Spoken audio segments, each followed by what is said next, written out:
Recuerde que para participar en el programa Directo al Punto, los números de teléfono a marcar son el 787-759-9111 y el 787-689-0050. Y regresamos a Directo al Punto. Soy Adaitza Cortés y seguimos aquí en su programa Directo al Punto a través de la cadena Guapa Radio. Bueno, como les dije en la pausa, vamos a hablar un poquito de ética. La verdad que hace falta este tema. Y estamos con Luis Pérez Vargas, el director ejecutivo de la Oficina de Ética Gubernamental, a quien le damos la bienvenida y las buenas tardes. Saludos. Muy buenas tardes y gracias por tenerme. Bueno, yo creo que es importante, ustedes saben que por ley esta oficina tiene, ¿verdad?, la responsabilidad de promover los valores y preservar la integridad en el servicio público, y en este momento en que Puerto Rico enfrenta una noticia como lo que pasó en la Cámara de Representantes, que no es la primera vez, muchísimas hemos tenido que reseñar en los últimos años, pues yo creo que es importante, ¿verdad?, escuchar del director ejecutivo, porque a la verdad que se celebra una charla antes de ser, cuando son candidatos, ¿verdad? Le dan un taller creo que de 8 horas, después le dan uno si salen electos y siguen con información de ética y ocurren este tipo de cosas en la Cámara de momento. Pues mire, gracias por la oportunidad y quizás aclaramos un poco en el aspecto de los candidatos a puestos electivos. En virtud de la ley 1-2012 se les ofrece el adiestramiento previo a juramentar. Y con ese adiestramiento ellos entonces van y juramentan al cargo. Durante su incumbencia, pues ellos reciben adiestramientos que nos solicitan, se los pueden ofrecer, pero en virtud de ley es el adiestramiento previo a juramentar. Entonces, yo sé que ellos tienen la Comisión de Ética en la Cámara, en el Senado también tienen lo suyo, y que no trabajan directamente con usted, pero rinden informes anuales a su oficina. Mi pregunta ¿es suficiente lo que usted ha visto, ¿verdad?, de afuera en la comisión? ¿Cree que hace falta trabajar más en equipo con su Oficina de Ética Gubernamental? Pues, obviamente nos ponemos en contexto, es una pregunta que muchas personas tienen. Por la división de poderes, cada cuerpo es juez de sus partes. Y la Oficina de Ética, la jurisdicción limitada que tiene sobre los informes financieros, es el recibo de esa información. Y luego de recibirla, la oficina pues no tiene la capacidad ni la autoridad para auditar. Una vez recibe, se pasa revista de que el informe está completo, se notifica al cuerpo de origen. Y es esa comisión de ética la que viene, en la comisión de ética de cada cuerpo, es la que viene velada a reglamentar la conducta de sus miembros. Sí, una vez este servidor entró en funciones, ya hace poco más de un año, me reuní directamente con ambos presidentes de la Comisión de Ética de entonces. Ángel Chayán Martínez sigue siendo presidente de la Comisión de Ética en el Senado. El Senado. Nos habíamos reunido con el representante Ángel Peña, que entonces era el director de la Comisión de Ética. Y pues sí tuvimos una comunicación abierta sobre cuál era la información y la verdadera disposición de ellos en presentar la información. Obviamente esa información que ellos presentan es bajo juramento, pero el cuerpo llamado a velar por esa información que sea correcta y fiel es cada cuerpo, cada comisión de ética en los cuerpos legislativos. Pues mire, yo tengo una pregunta cándida, voy a hacer aquí, y es que lo que ha pasado con María Milagros Charbonnier, sin entrar en los méritos, se pudo haber detectado en la Oficina de Recursos Humanos, en la Oficina de Presupuesto, cuando empezaron a cambiar contratos y ocurren cierto tipo de cosas. Ahí es que quiero entrar. En ese tipo de oficinas, ¿no podrían recibir otro tipo de talleres, otro tipo de charlas desde su oficina para empoderarlos más y que sean un poco más habilidosos a la hora de detectar aquí está pasando algo? Y no tienen que esperar ni que el FBI ni el Departamento de Justicia vengan a decirle, mira, ustedes están ahí, tienen unos empleados fantasmas, están cometiendo fraude, está pasando esto o lo otro. Podrían haberlo visto y no lo vieron. Claro, esa información que tú traes es muy importante, porque muchas veces se ve que solamente con la penalidad que puede dar una violación administrativa de la Oficina de Ética o una violación al Código Penal es suficiente.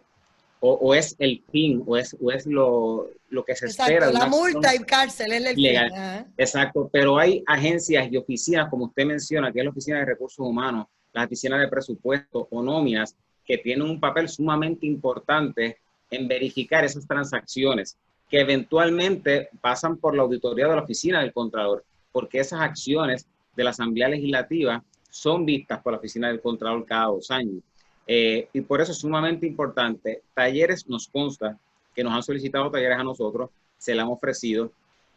La Oficina del Contralor también le ofrece talleres sobre sana administración pública, pero llega solamente el punto en que las personas solamente escuchan o ven lo que quieren hacer. Y traigo un punto por esto. Desde que la oficina ofrece estos adiestramientos, y yo que llevo en la oficina ya más de 13 años, en distintas posiciones, desde educador hasta llegar a ser director de la oficina de ética, le hemos dado adiestramientos y yo siempre les digo a todos los candidatos a puestos electivos, digo, ustedes están aquí hoy y saben que lamentablemente uno de ustedes no va a finalizar el cuatrenio. ¿Y saben qué? Nunca ha fallado. Siempre alguien no finaliza el cuatrenio. Estaban allí tomando la charla, creyéndose que obviamente lo podían saber todo, sin entrar en las funciones que obligatoriamente le da su puesto para el cual fueron electos. Y es sumamente triste. O sea, la información está, pero obviamente está para el que la quiere recibir, para el que la quiere internalizar, para el que la quiera aplicar. Y entonces se exponen, obviamente, en que un representante le asiste la presunción de inocencia. Son señalamientos que le hacen un grave daño al servicio público del país. Y en este caso, cuando usted se sienta y analiza por la cantidad de años que lleva en esa oficina, ¿piensa que hacen falta enmiendas o lo que hace falta más bien es enforzar las leyes que ya hay y no hace falta nada más porque todo está dicho y todo está escrito y todo se sabe? No, obviamente las leyes son herramientas de un momento en la historia. Obviamente la ley vigente fue la ley 1 del 2012, pero cuántas cosas han pasado del 2012 al presente, que claro que requiere revisitar la ley de ética. Nosotros presentamos un nuevo proyecto de ley abarcador desde que llegamos a la oficina. Lamentablemente no pudo tener el trámite legislativo para que se convirtiera en ley, pero atendía a los aspectos de nepotismo más firme que la ley vigente, atendía las acciones penales por informe financiero de todas las ramas de gobierno, que ahora mismo la rama legislativa y la rama judicial no tienen un vínculo penal por las disposiciones de la ley de ética, solamente la aplican a la rama ejecutiva. O sea que ese proyecto de ley sí hubiera traído unas garras adicionales para que fuera el Departamento de Justicia y eventualmente el FEI procesaran personas por violaciones a la ley de ética, que la información que se somete bajo juramento. Y claro que vamos a retomar eso en la primera sesión de la próxima Asamblea Legislativa a partir de enero.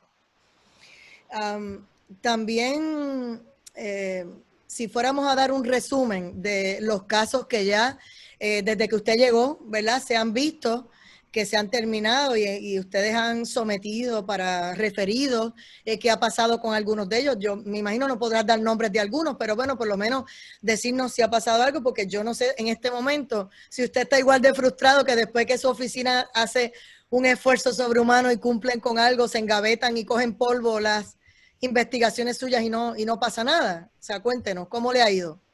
Pues mire, obviamente desde que el año que llevo en funciones como director ejecutivo, entramos en un proceso de reestructuración interna sobre los procesos del área de investigaciones y procesamiento administrativo, que es el área facultada a llevar los procesos, ¿sabe? En Arroz y Habichuela, los abogados del área de investigaciones son los que presentan los casos, como si fuera un fiscal, y el proceso se ventila ante un oficial examinador, y ese oficial examinador emite un informe, y ese informe llega hasta este servidor, que es el que hace la adjudicación final.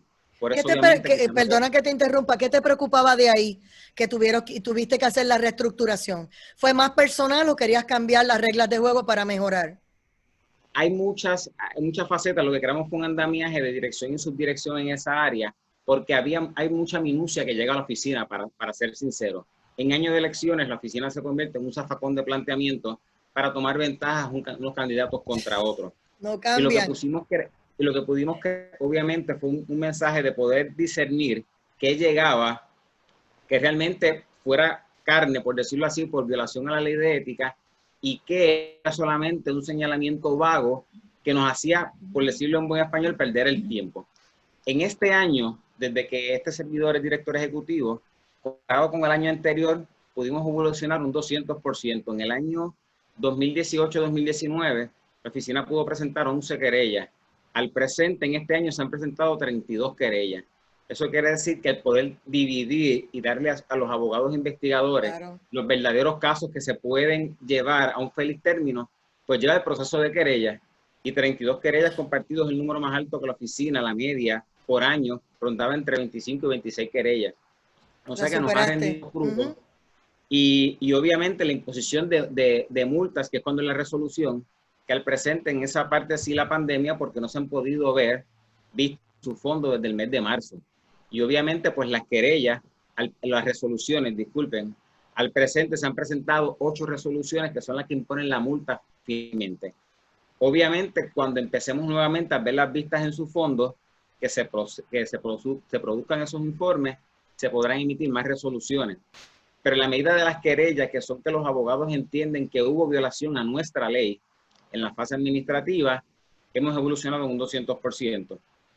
Y obviamente nuestra ley, que tiene acepciones administrativas y penales, por eso cuando la gente también ve que la oficina del Departamento de Justicia presenta denuncias por violación a la ley de ética, y el FEI también lo hace, son por los incisos penales que tiene nuestra ley, y que muchas veces si hay un caso que se lleva paralelo a nivel administrativo y penal, pues no es que lo detiene, pero sí lo retrasa, porque la oficina, los términos a nivel penal son más cortos, pues ellos tienen que avanzar. Y obviamente la oficina cede un momento del espacio para no estar saturando al testigo, que el mismo testigo se ha citado por nosotros, se ha citado por la justicia, se ha citado por el FEI, pues en esa parte sí se cede, claro, esa parte, pero luego vienen acá a donde nosotros y pasan por el proceso administrativo. O sea que a veces hay personas que están sometidas a la oficina del Contralor, a la oficina de ética y en justicia a la misma vez, y ustedes tienen que colaborarse unos a otros para no pisarse el rabo, como decimos, ¿verdad? Y poder cumplir, claro, con todo. Eso trae el Código Anticorrupción cuando une en este grupo anticorrupción a las agencias de justicia, al FEI, al Contralor, al Inspector General, la Oficina de Ética, el Departamento de Hacienda. Son funciones de cómo uno puede compartir información y cómo se pueden agilizar los procesos para eso mismo. Yo tomo una declaración jurada, usted se toma una declaración jurada y la otra agencia se pueden contradecir entre sí. Por eso es que las funciones se dividen, y si el caso está corriendo a nivel penal, uno le pregunta a la ciudadanía, ¿qué usted prefiere si la persona violó la ley? ¿Qué prefiere, una multa o que vaya preso? Si usted me pregunta a mí, yo diría, obviamente, que pague con cárcel si defraudó al erario. Pues obviamente en esa parte de funciones de pesos y contrapesos, los procesos administrativos se retrasan cuando un mismo acto se está viendo ante distintos foros. Entonces, de algunos de esos casos, como le dije, no sé si pueda mencionar nombres porque ya se culminaron y demás, algunos que terminaron en justicia, que han sido procesados, que usted entiende que su gente no solamente hizo bien su trabajo, sino que le adelantó el camino a justicia y pudieron radicarle cargos a alguien. Pues mire, ahora mismo me recuerdo el caso del exalcalde de Río Grande, que esa fue una colaboración que la oficina hizo con el FBI, se dio a nivel penal de nivel federal, y la oficina también llevó el caso. Tenemos casos que la oficina ha iniciado, pero entonces se retrasan, y ahora mismo son casos que se están ventilando contra el expresidente de la Universidad de Puerto Rico, que está detenido, pero se sigue viendo Joan Walker, del ex fiscal Bonet, de la ex directora de la Oficina de Desarrollo Socioeconómico, que la señora Sari López, que son procesos que la oficina inició y que se vieron a nivel penal y que todavía permanecen detenidos, pero son al menos... Pero están abiertos, son investigaciones que están abiertas. Son investigaciones que ya están en querella, que no se ha podido llevar el proceso adjudicativo porque está detenido por el tribunal. Pero son casos en que la oficina ha estado, e incluso en varios de ellos la oficina ha presentado primero la querella, pero obviamente el abogado de defensa, pues una vez el caso está ante 2 foros, pide al tribunal que se detenga el proceso administrativo para que la persona no se pueda incriminar. Cuando yo trabajaba en el Departamento de Justicia y en la Corporación del Fondo del Seguro del Estado también, una vez le daban a uno este taller de 8 horas, luego lo que te daban era como unos documentos que tú los lees, los firmas y los devuelves a la Oficina de Recursos Humanos y cumpliste con tu deber de lo de ética. Y a mí siempre eso me estuvo curioso porque a veces hay gente que lo llenaba sin leer y realmente no me parecía que era lo mejor, precisamente por lo que estamos hablando aquí, porque esas son las oficinas que cobran, pagan, tramitan, mueven dinero, ¿verdad? Y pasan muchas cosas. Y Claro. entonces le pregunto si usted cree que ahora con esto que estamos nosotros ahora mismo haciendo, estamos hablando por Zoom, pues yo creo que hay que retomar las cosas porque mientras sigan así con ese papelito y devolverlo, no vamos a sacar los pies del plato, porque hay gente que no aprende, parece. Claro, pues mire, para mencionárselo a usted y a los compañeros que nos están viendo y escuchando, eso se eliminó, por eso mismo. ¡Qué Porque alivio! estos procesos de llenar boletas y que la persona cortaba el pedacito de abajo del papel y Así era. certificaba que había leído y se le acreditaban 3 horas o hacían los boletines con ética y cumplían sus 10 horas de entonces, o ahora solamente llenaban una certificación. La oficina ha evolucionado y esta pandemia nos ha obligado a evolucionar. Ahora mismo los adiestramientos anominados del gobernador, este viernes vamos a tener el tercer adiestramiento que se va a dar a través de Zoom. Entonces los estamos viendo en vivo. La oficina se vio obligada a evolucionar. El periodo bienal también de los adiestramientos se están montando en la plataforma de Zoom y de Teams para que sea más interactivo, también más cortos. Muchas veces la queja era adiestramientos de 6 horas, 7 horas, 3 horas y media, cuando toda persona de conducta humana y psicología sabe que a las 2 horas, 2 horas y 30 la persona se desconecta. Pues no podemos estar con una persona 4 horas, 5 horas frente a una computadora tomando un adiestramiento, ni siquiera presencial, porque saben que no está entrando la información al cuerpo. Pues nos hemos movido a adiestramientos virtuales, a lecturas, escritos que han salido, los estamos narrando y les estamos grabando ahora para que se pongan como plataforma con una comprobación de lectura, que la persona, mientras está pasando el adiestramiento, están saliendo palabras e información para hacer una comprobación al final de que la persona no puso a correr el adiestramiento y al final se paró al frente y marcó como que está completado. Ah, qué interesante, o sea, tipo quiz, después tienen que hacer un quiz o algo. Claro, porque el sistema nos ha movido y solamente nos pasa a nosotros. Esta pandemia, el asunto tecnológico es dinero. Todo ha sido dinero. Comprar cuentas de Zoom, comprar más espacios en las bandas, ampliar los sistemas de internet, licenciamiento para protección de información. Todo ha sido en movernos desde marzo al presente y obviamente en algún momento volverán los adiestramientos presenciales porque esa esencia del contacto persona a persona se debe dar. Pero obviamente esto, como se dice, es un point of no return. Estos adiestramientos en línea llegaron para quedarse y la oficina se está moviendo en esa dirección. Oiga, y hablando de charlas y demás, yo tengo aquí una información que es libre de costo y gratuita, ¿verdad? Para el público también, y es que de cara a la temporada de las catástrofes naturales y humanas, la situación crítica de la economía, que ustedes saben cómo estamos, los retos de la educación, la gobernanza y todo lo que hemos estado hablando aquí de la falta de ética y valores, pues no es otra cosa que lo que hemos estado reseñando los primeros 20 minutos.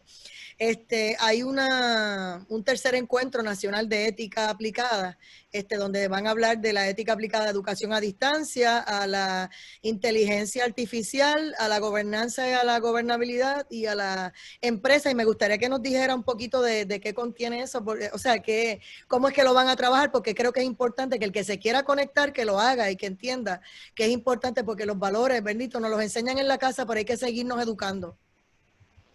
Claro, recibimos una invitación de la Fundación Movimiento Ético Aplicada para que fuéramos parte de este tercer encuentro nacional de ética aplicada para trabajar los temas de gobernabilidad, gobernanza. Y es como usted bien menciona, en los tiempos en que vivimos, obviamente esa gobernanza, que es esa acción de dirigir, pues se ha visto lacerada o muchas veces las personas dicen que no hay una conexión. Y esa gobernabilidad que tantos nos dicen que en el país está en el piso, tienen más allá que esa competencia administrativa, esa capacidad estratégica de promover los recursos del Estado, se van a estar trabajando en este tercer encuentro. Prácticamente este servidor, bajo ese componente de gobernanza, vamos a estar trabajando 4 puntos, por decirlo así, en esta torre. Y en esos puntos vamos a estar trabajando las maneras en que se relacionan los gobernantes y los gobernados. Obviamente, la acción de administrar el país es exclusiva del Estado o los ciudadanos forman parte. ¿Por qué esta diferencia de cuando uno veía que siempre dicen y mencionan que toda época pasada era mejor? Obviamente, ahora el país exige lo que quizás no se veía en los años 30, 40, 50, y eso en parte es porque la gente está más educada y le exige a su gobierno y se involucra, la información está accesible, la puede tener, y obviamente no es lo mismo que le digan como antes, que le mandaban un papel miniora por la información y la persona la lee. Ahora la gente está insertada en la discusión pública. Por ende, esa relación de gobernante y gobernado no puede desaparecer. Lo que le llaman en muchas áreas el gobierno del pueblo, pues un punto importante sobre la gobernanza y los asuntos éticos en esa gobernanza. Es interesante. También tocamos el tema de virtudes, integridad, vicios y corrupción. Y obviamente es la fase del choque interno. Ese angelito que mencionan, ¿es lo bueno o es lo malo? ¿Qué tú haces? Porque aquí se habla mucho de los asuntos de corrupción y de todas las modalidades que pueden haber, política, económica, social. La social es la más fuerte, porque es que la persona es una persona corrupta. Y si llega a un puesto electivo, va a ser corrupto. Si monta un negocio, va a ser corrupto. Si llega a una agencia de gobierno, va a ser corrupto. No lo es. Y eso, la radiografía de la oficina muestra que los mayores casos de corrupción se cometen por personas que llevan entre 1 y 5 años en el gobierno. O sea que el gobierno no los daña. Llegan dañados y solamente necesitan acceso. Y la oportunidad. Exacto. Claro. Falta de controles y una mente podrida. Eso es lo que hace falta para que se cometa un acto constitutivo de corrupción. Eso vamos a entrar un poco en este tercer encuentro de ética aplicada. También vamos a ver los roles y las responsabilidades del servidor público y del ciudadano. Los asuntos que acontecen ahora mismo en el país, ¿es responsabilidad exclusiva del servidor público o el ciudadano tiene parte que ver en esa toma de decisiones? Lo que un ciudadano le exige a un servidor público, ¿está dispuesto a hacerlo él en su vida privada? Y ese choque de ideas de que yo no puedo exigir lo que no estoy dispuesto a dar, toca un punto muy importante en este taller. Y por último, el asunto del manejo ético de la comunicación pública. Y usted que es comunicadora, uno puede saber que la comunicación y la información pública es poder y es constancia. Obviamente, ese poder y esa mercancía, ¿qué yo hago con esa información pública? ¿Yo la solicito con qué fin? ¿Por ayudar al Estado a que mejore o yo la solicito para tener ventaja? El manejo de la información pública, que ahora sabemos que hay una ley de transparencia que requiere a las agencias dar cierta información en un término de 10 días, requiere saber que la agencia, el gobierno, está obligado a dar esa información, la que no afecte ciertas cosas que la ley prohíbe, pero el recipiente de esa información está obligado a darle un buen uso de esa información. Todo ese andamiaje es lo que toca esa torre de gobernanza que vamos a estar discutiendo el próximo 28 de agosto a través de la plataforma de Microsoft Teams, que ya en la próxima semana pueden accesar a nuestra página. Va a haber un link para matrícula para los servidores públicos que si lo quieran hacer. La oficina va a estar convalidando horas de educación continua a los servidores públicos por participar en este tercer encuentro. O sea que a los que nos están escuchando y nos están viendo servidores públicos, es una excelente oportunidad para cumplir con horas de educación continua. Aclaro que también que el periodo bienal que finalizaba el 30 de junio por todo este asunto de la pandemia fue extendido hasta el 30 de septiembre. O sea que es un tiempo adicional para que los servidores públicos puedan cumplir con las horas de educación continua que les requiere la ley 1-2012. Le agradezco mucho al director ejecutivo de la Oficina de Ética Gubernamental y que se aprovechen de esa oportunidad entrando a la página de la Oficina de Ética para más detalles de este taller del 28. Así que gracias a Luis Pérez Vargas por haber estado con nosotros hoy, esta tarde, en Directo al Punto. Linda tarde y nosotros pausamos y regresamos. Esto es Directo al Punto. Gracias. Esta es la